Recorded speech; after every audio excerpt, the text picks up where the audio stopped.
Olá pessoal, tudo bem? Meu nome é Sérgio Graças e esse daqui é o nosso canal Resistência contra Racismo. Hoje eu vim aqui para falar sobre dois personagens que foram importantíssimos na rebelião que aconteceu aqui no Vale do Paraíba, na região sul-fluminense do estado do Rio de Janeiro. Eu vim aqui para falar sobre Manuel Congo e Mariana Crioula. Se você ainda não conhece a história deles, fique aqui, assista o vídeo até o final, dê a sua curtida, compartilhe, faça seu comentário e venha comigo!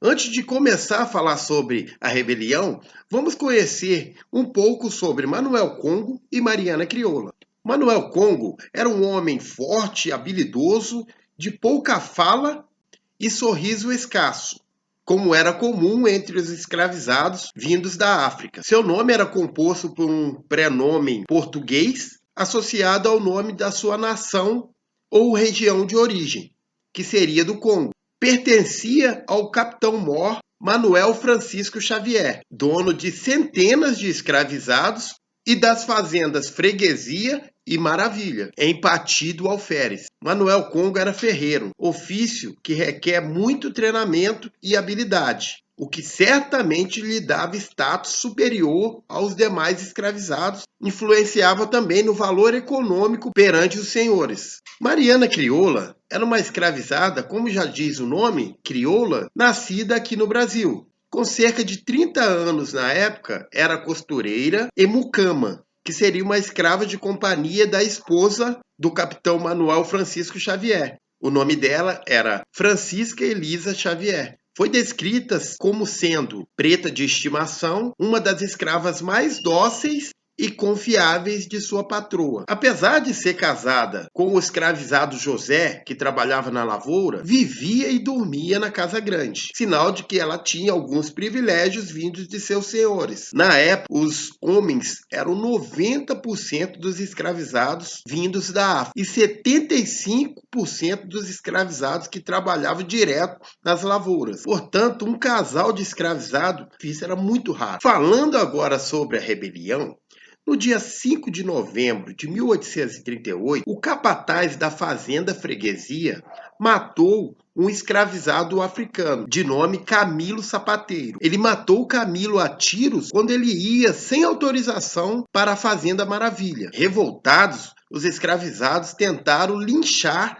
o capataz, porém foram contidos. Nenhuma punição foi dada ao capataz. Assim, criou um clima muito grande de revolta dentro das fazendas. Então, no mesmo dia, por volta de meia-noite, as portas das senzalas da fazenda Freguesia foram arrombadas e um grupo de aproximadamente 80 negros correram atravessando o pátio, pegaram as escravizadas domésticas que ficavam no sobrado, arrombaram os depósitos e se armaram com facões e uma velha garrucha. Os revoltosos fugiram e se esconderam na mata. Na noite seguinte, saíram da mata e foram em direção à Fazenda Maravilha. Abriram as senzalas e chamaram todos os outros escravos para acompanhá-los nessa fugitiva. Arrombaram os depósitos de mantimentos, pegaram ali alguns animais, fugiram com todos os mantimentos e ferramentas que puderam pegar. Sabendo dos eventos, vários outros escravos também fugiram das fazendas São Luís da Boa Vista, Cachoeira, Santa Teresa, Monte Alegre, além de outras não registradas nos documentos históricos. Em torno de 300 a 400 escravizados seguiram pelas matas da Serra da Estrela, em direção à Serra da Taquara. Manuel Congo foi certamente o grande líder dessa revolta e provavelmente se encontrou com Mariana Crioula nesse momento, tanto que os dois foram posteriormente delatados como o rei e a rainha nessa rebelião. A notícia de fuga em massa dos escravizados geraram pânico entre os fazendeiros da região. O capitão-mor Manuel Francisco Xavier pediu ajuda do juiz de paz da freguesia de Nossa Senhora da Conceição do Pati de Alferes. Após 48 horas do último incidente, o coronel Lacerda Werneck já havia organizado mais de 160 homens da Guarda Nacional, bem armados e prontos para a luta, e foram em busca dos fugitivos que tinha a intenção de formar um quilombo. Porém, foram encontrados e travaram um verdadeiro embate. Como os homens da Guarda Nacional estavam preparados para aquele combate, feriram vários escravizados, mataram outros e, finalmente, os sobreviventes foram cercados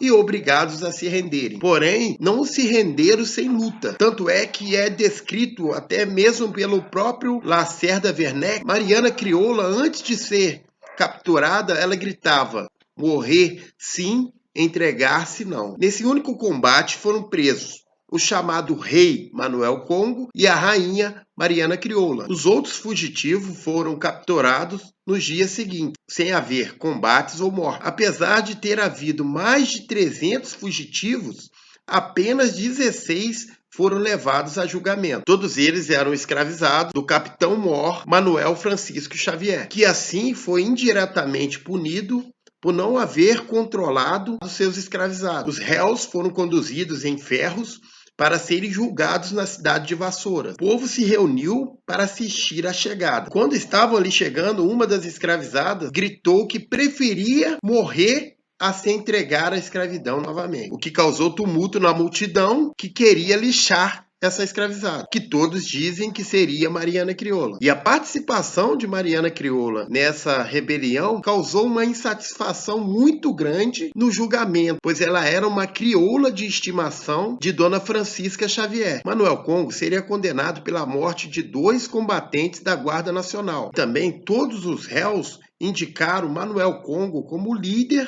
do levante, assim sendo ele condenado à morte natural de forca. Isso mesmo, pessoal, morte natural de forca. É possível uma morte natural de forca? Pois ele foi condenado ironicamente dessa forma. Outros 7 réus foram condenados com 650 açoites cada um, dados a 50 por dia conforme a lei, e também condenados a utilizar durante o período de 3 anos um gonzo de ferro no pescoço. A maior surpresa foi a absolvição de Mariana Crioula e das outras mulheres que foram levadas para o julgamento. Entretanto, Mariana Crioula foi obrigada a assistir à execução do seu companheiro Manuel Congo. No dia 4 de setembro de 1839, Manuel Congo subiu ao cadafalso do Largo da Forca, em Vassouras, para cumprir a sua pena de morte para sempre. Isto é, foi enforcado e ficou sem o seu sepultamento. Entretanto,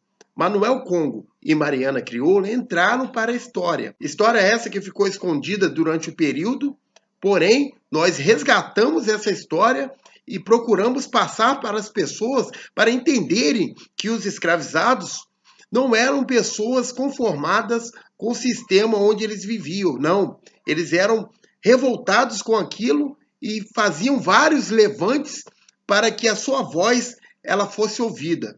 Assim, nós precisamos lutar com as nossas armas atuais. Naquele período, eles tinham a forma deles se revoltarem. Hoje, nós temos as formas de nós revoltarmos contra este mal. Precisamos falar, precisamos fazer com que as pessoas venham conhecer essas histórias de heróis negros que viveram e resistiram contra um sistema opressor. E nós também precisamos dar continuidade a essa luta. E nós vamos lutar. Se depender de nós, lutaremos para que possamos ter uma igualdade de valores, para que as pessoas passem a não olhar para a nossa cor, mas olhem para o nosso caráter. Salve Manuel Congo, salve Mariana Crioula, Revolução do Conhecimento Preto, resistência sempre.